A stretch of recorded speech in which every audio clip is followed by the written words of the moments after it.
The hard assumption here is that you've watched part 3, giving an intuitive walkthrough of the backpropagation algorithm. Here, we get a little bit more formal and dive into the relevant calculus.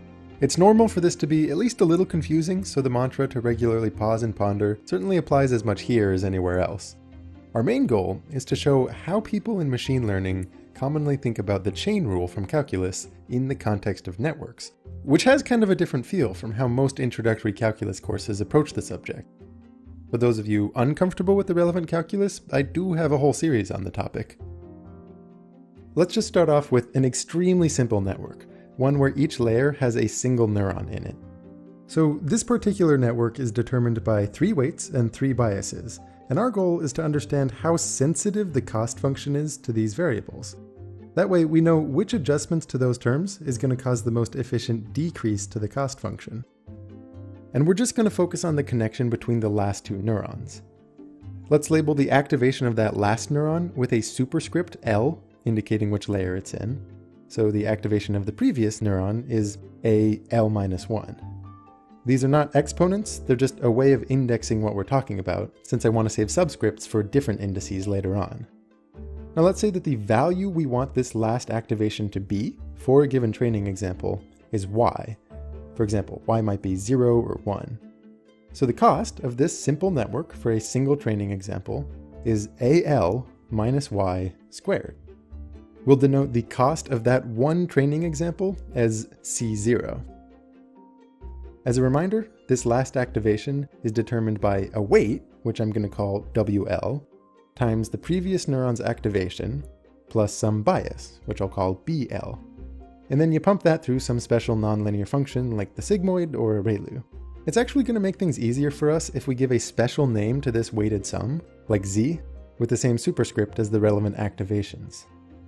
So this is a lot of terms, and a way that you might conceptualize it is that the weight, the previous action, and the bias all together are used to compute Z, which in turn lets us compute A, which finally, along with a constant Y, lets us compute the cost. And of course, AL-1 is influenced by its own weight and bias and such. But we're not going to focus on that right now.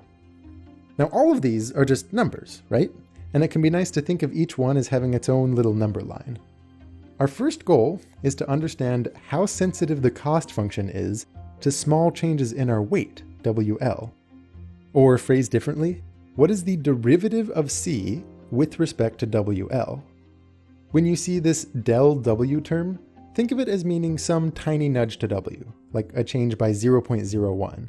And think of this del C term as meaning whatever the resulting nudge to the cost is. What we want is their ratio. Conceptually, this tiny nudge to WL causes some nudge to ZL, which in turn causes some nudge to AL, which directly influences the cost. So we break things up by first looking at the ratio of a tiny change to ZL to this tiny change W. That is, the derivative of ZL with respect to WL. Likewise, you then consider the ratio of the change to AL to the tiny change in ZL that caused it, as well as the ratio between the final nudge to C and this intermediate nudge to AL. This right here is the chain rule, where multiplying together these 3 ratios gives us the sensitivity of C to small changes in WL. So on screen right now, there's kind of a lot of symbols, and take a moment to just make sure it's clear what they all are. Because now we're going to compute the relevant derivatives.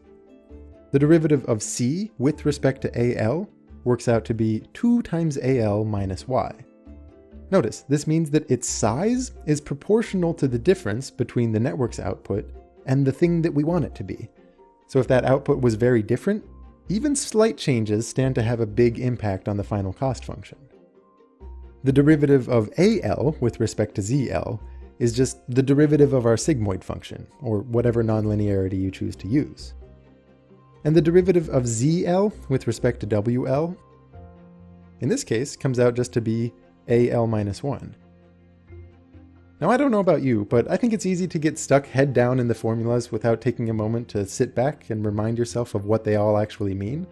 In the case of this last derivative, the amount that small nudge to the weight influenced the last layer depends on how strong the previous neuron is. Remember, this is where that neurons that fire together wire together idea comes in.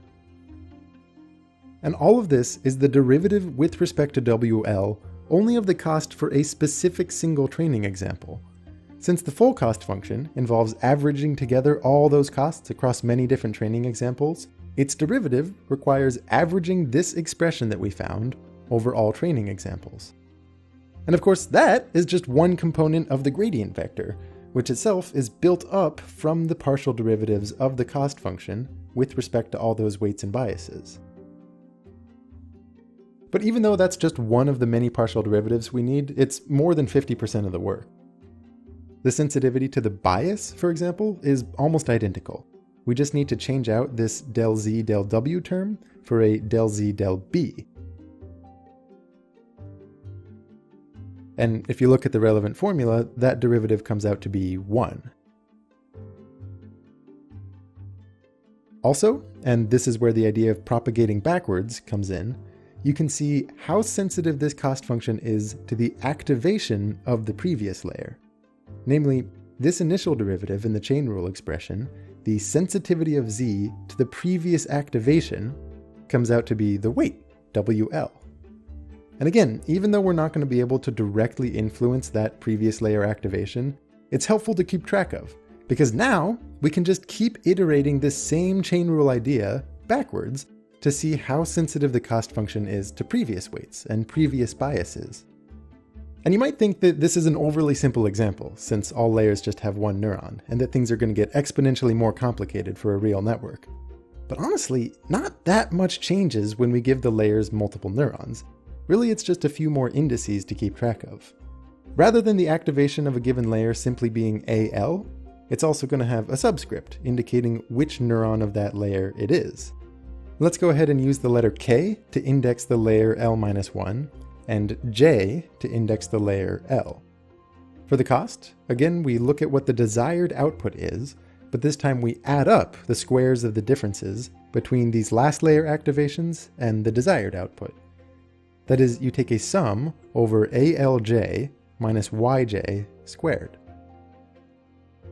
Since there's a lot more weights, each one has to have a couple more indices to keep track of where it is.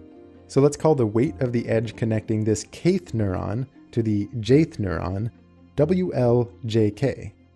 Those indices might feel a little backwards at first, but it lines up with how you'd index the weight matrix that I talked about in the part 1 video.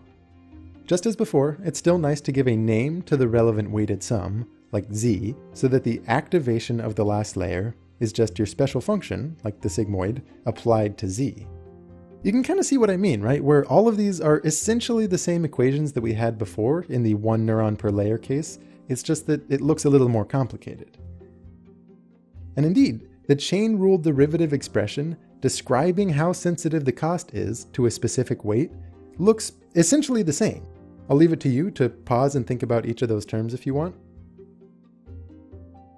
What does change here, though, is the derivative of the cost with respect to one of the activations in the layer L-1.